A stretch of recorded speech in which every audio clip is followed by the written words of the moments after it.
What is the doctrine of unseaworthiness? That's our topic on this episode of Maritime Law TV. My guest is internationally recognized maritime lawyer Terry Bryant of the Houston firm of Terry Bryant Accident and Injury Law. Terry, nice to have you again. Nice to be here, Cindy. Terry, what makes a vessel seaworthy? According to the courts, a vessel is seaworthy if the vessel and all of its parts and equipment are reasonably fit for their intended purpose, and it is operated by a crew reasonably adequate and competent for the work assigned.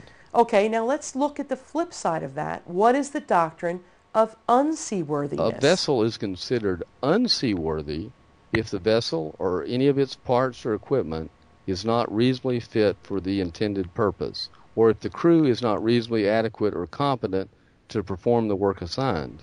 Let's talk about some specific examples of unseaworthiness. Okay, one example would be having a seaman or crew member on the vessel that is not properly trained to do his or her job and therefore causes someone else to be injured on board. Now, does that also apply to cruise ships? It does. Cruise lines are required to operate their ships in a manner that does not cause injury. So technically, the Titanic was unseaworthy because they did not have enough lifeboats on board, and that was a huge factor in the massive number of deaths that occurred. Yes, I think that history shows that the Titanic was definitely unseaworthy.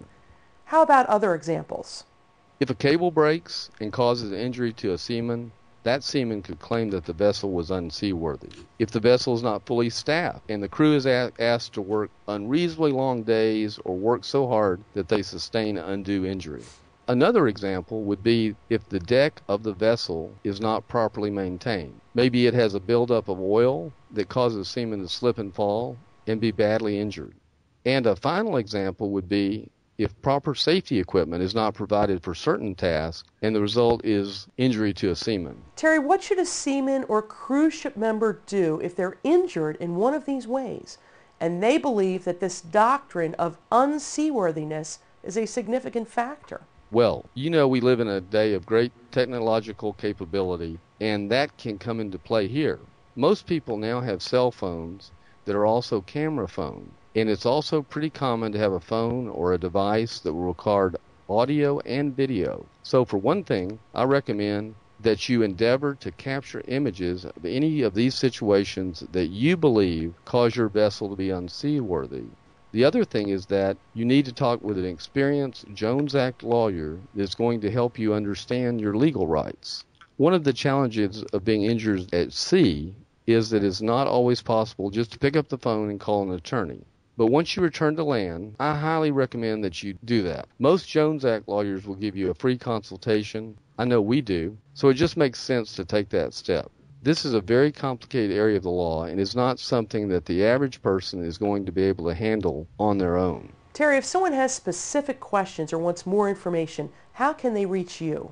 They can call us at 1-800-444-5000, or they can find us on the web at www.terrybryant, TerryBryant.com. Terry, thank you for your time. Thank you, Cindy. Until next time, this is Cindy Speaker for Maritime Law TV.